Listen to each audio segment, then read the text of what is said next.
et existait chez les Romains, les Sémites, les Hindous et d'autres. On croit que c'était un rite de purification. Le soleil était considéré voyager autour de la Terre. Les initiés imitaient le mouvement du soleil quand il faisait des circuits autour de l'autel. En outre, chers auditeurs, au 9e degré, d'autres symboles du soleil sont impliqués dans la cérémonie. Et M. Hutchins dit à ses lecteurs, je cite, « Après que l'obligation est prise, les 9 bougies de cire jaune sont allumées. Le jaune est représentatif du soleil, d'où la lumière et la connaissance. » Au 10e degré, d'autres symboles représentant le soleil sont utilisés, selon cet auteur. Je cite, « Il y a 3 séries de 5 lumières. La cire est jaune, signifiant la connaissance, et aussi, comme la couleur du soleil, représente la divinité. » Fin de la citation. Une admission flagrante que le soleil représente la divinité qu'ils adorent. D'autres indices que le soleil et le serpent sont les 2 symboles les plus connus de la loge maçonnique sont donnés par les titres de 2 des 32 degrés à l'intérieur de la loge maçonnique. L'initié du 25e degré est appelé un chevalier du serpent d'airain, et l'initié du 28e degré est appelé un chevalier du soleil, avec un S capital. Il y a un autre symbole du soleil à l'intérieur de la loge maçonnique. Le vénérable maître, l'équivalent du président de la loge, se trouve dans la partie est du temple. Et on nous en dit la raison. Je cite, « Le vénérable maître représente le soleil à son lever. Le premier surveillant, un autre officier de la loge, représente le soleil à son couchant. Et le gardien junior, encore un des officiers de la loge, représente le soleil au méridien, le point à mi-chemin, le très haut. » D'autres personnes et organisations, en plus des loges maçonniques, sont également impliquées, les amis, dans divers degrés variants, avec l'adoration du soleil ou avec une reconnaissance que le soleil joue un rôle central dans leur compréhension de la nature du monde. Elizabeth Clare Prophet a été décrite comme étant un chef de file dans le mouvement Nouvel Âge.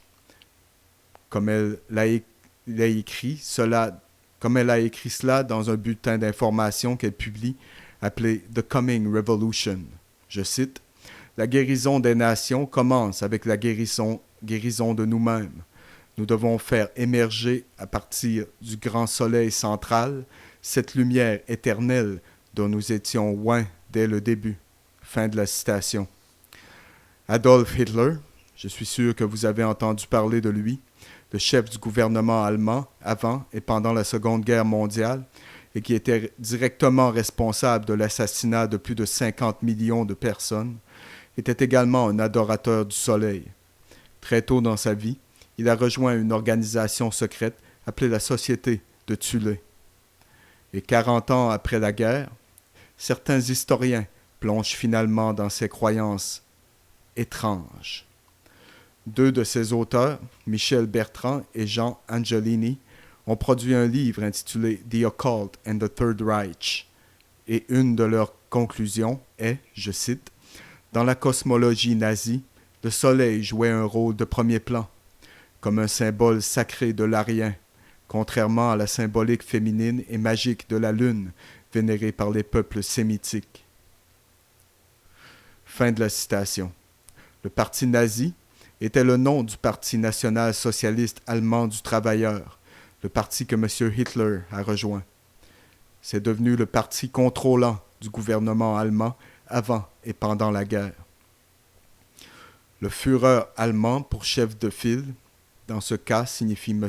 Hitler, voyait dans le peuple juif, avec leurs cheveux noirs et leur teint basané, le côté sombre de l'espèce humaine, tandis que les Aryens blonds et aux yeux bleus constituaient le côté lumineux de l'humanité.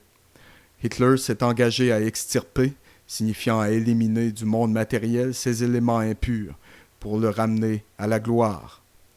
Mais le culte du soleil, comme le soulignent les francs-maçons, n'est pas nouveau. La Bible en parle aussi.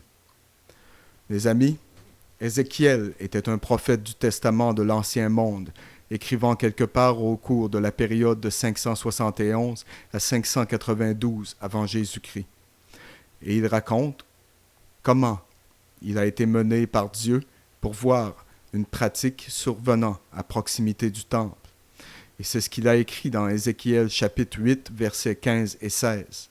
Je cite, « Et il, le Seigneur Dieu, me conduisit dans le parvis intérieur de la maison de l'Éternel, et voici, à la porte du temple de l'Éternel, entre le portique et l'autel, étaient environ 25 hommes, tournant le dos vers le temple de l'Éternel, et ils adoraient le soleil vers l'est. » Fin de la citation. Et Ézéchiel souligne que le Seigneur Dieu considérait cette pratique une abomination. Il y a une autre référence au culte solaire dans l'Ancien Testament, cette fois dans le Deutéronome, chapitre 17, versets 2 à 4, puis le verset 7. Et cette référence se lit comme suit, je cite, « Il se trouvera peut-être au milieu de toi un homme ou une femme allant après d'autres dieux pour les servir et se prosterner devant eux, après le soleil, la lune ou toute l'armée des cieux. La chose est-elle vraie? Cette abomination a-t-elle été commise en Israël? Tu ôteras ainsi le mal du milieu de toi. » Fin de la citation. Alors, les amis, le Dieu de la Bible a rendu cela parfaitement clairement, que le culte du soleil est quelque chose qu'il ne veut pas. Il ne veut pas que ces créatures pratiquent cela.